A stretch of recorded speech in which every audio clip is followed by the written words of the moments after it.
और अब बात करेंगे ओमिक्रॉन के बढ़ते खतरे की।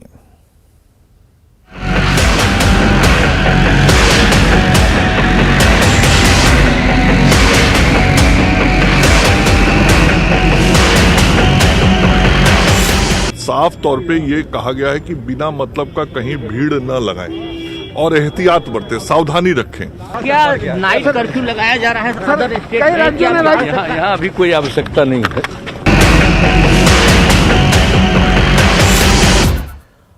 देश में ओमिक्रॉन के बढ़ते मामले और कई राज्यों में पाबंदियों की शुरुआत को लेकर जब सीएम नीतीश कुमार से सवाल किया गया तो उन्होंने कहा कि बिहार में अभी नाइट कर्फ्यू की जरूरत नहीं है।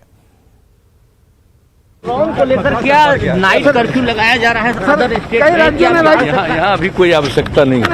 यहाँ अभी कोई आवश्यकता नहीं है।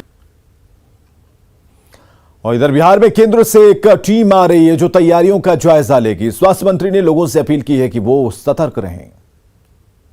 राज्यों में कोरोना के संदर्भ में हर चीज की जानकारी ली जाती है और कभी वर्चुअल होता है और कभी व्यक्तिगत रूप से आके करती है टीम।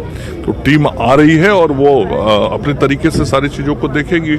नए साल का सर भीड़ होता है, जश्न होता है, क्या उसको हम लोग तो बार बार आग्रह कर रहे हैं और अभी भी जो हमारी सरकार का गाइडलाइन है उसमें बहुत साफ तौर पे ये कहा गया है कि बिना मतलब का कहीं भीड़ न लगाएं और एहतियात बरतें, सावधानी रखें। तो ये डायरेक्शन भी है और बार बार माननीय मुख्यमंत्री जी का और हम सब लोगों का अपील भी है। देश में कोरोना के नए वेरिएंट ओमिक्रॉन का खसर दिखने लगा है और इसके साथ ही वैक्सीनेशन में फिसड्डी रहे झारखंड में कोरोना वैक्सीनेशन की रफ्तार को बढ़ाने की कोशिशें तेज कर दी गई हैं। राज्य में इसके लिए प्रशासन की तरफ से धर्मगुरुओं से मदद मांगी गई, जिसके बाद अब सभी धर्मों के धर्मगुरु सामने आ रहे हैं।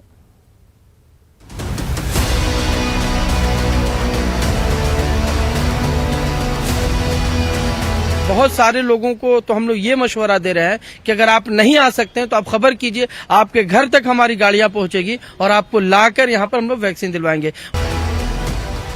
वैक्सीनेशन की रफ्तार पर कल तक जो लोग बाधा बने हुए थे, अब वे लोग ही इसके पैरोकार बन गए हैं। कोरोना वैक्सीन को लेकर मुस्लिम समाज में कई अफवाह फैली हुई थी, जिसके कारण मुस्लिम समुदाय वैक्सीनेशन के मामले में पीछे था। लेकिन कोरोना के नए वेरिएंट ओमिक्रॉन की आहट और प्रशासन की कोशिश से मौलाना, काजी, सदर सभी अब लोगों को जागरूक कर रहे हैं। प्रशासन की तरफ से डोरंडा के बाबा रिसालदार के मजार पर कैंप लगाकर लोगों को वैक्सीन दिया जा रहा है। दिलवाएंगे और देखिए जो अफवाहें थी अब लोग उसको समझ चुके हैं, अब उसमें परेशान होने की जरूरत नहीं है, क्योंकि लोग जान रहे हैं कि इसका लेना अब हमारे लिए जरूरी है। क्योंकि जो दूसरी लहर आई उसमें जो लोग अफवाह समझ रहे थे कि ये कोरोना कुछ नहीं है, उन लोगों ने अपने हाथ अपने आंखों से देखा और अपना हाथ, जो भाई एक लाश पड़ी थी उसको छूने का भी मौका नहीं मिला। हाँ, दोनों ले लिए। तो हमको भी थोड़ा बुखार आया था, मगर कुछ हमको फिर महसूस नहीं हुआ, हम ठीक थे। हाँ, लोगों से क्या कहना चाहिए? फिर लोगों से हम फिर कहें कि नहीं, सुई दिला लो। अच्छा, घर घर जा करके सबको अपील करेंगे, सबको बोलेंगे और दिलवाने की कोशिश करेंगे। नहीं तो इस तीसरी लहर जो है ना बहुत डेंजर है, इसमें बहुत यानी मुश्किल है बचना लोगों को। हाँ, जो नहीं समझदार है, नहीं समझ रहे हैं, किसी तरह भी समझा बुझा के करवा रहे हैं।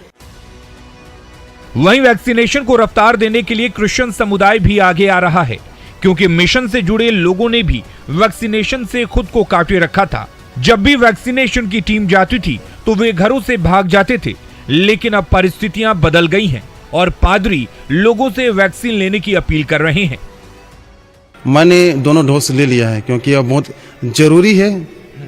कोरोना से अगर सुरक्षा रहना है, आगे की जिंदगी जीना है, तो हम सबको दोनों डोज लेना बहुत ही आवश्यक है। और मैं लोगों से अपील करूंगा कि हमारे भाई बहन लोग भी दोनों डोज ले लेंगे और जो सरकार का जो नियम है, प्रावधान है, उसका पालन करेंगे।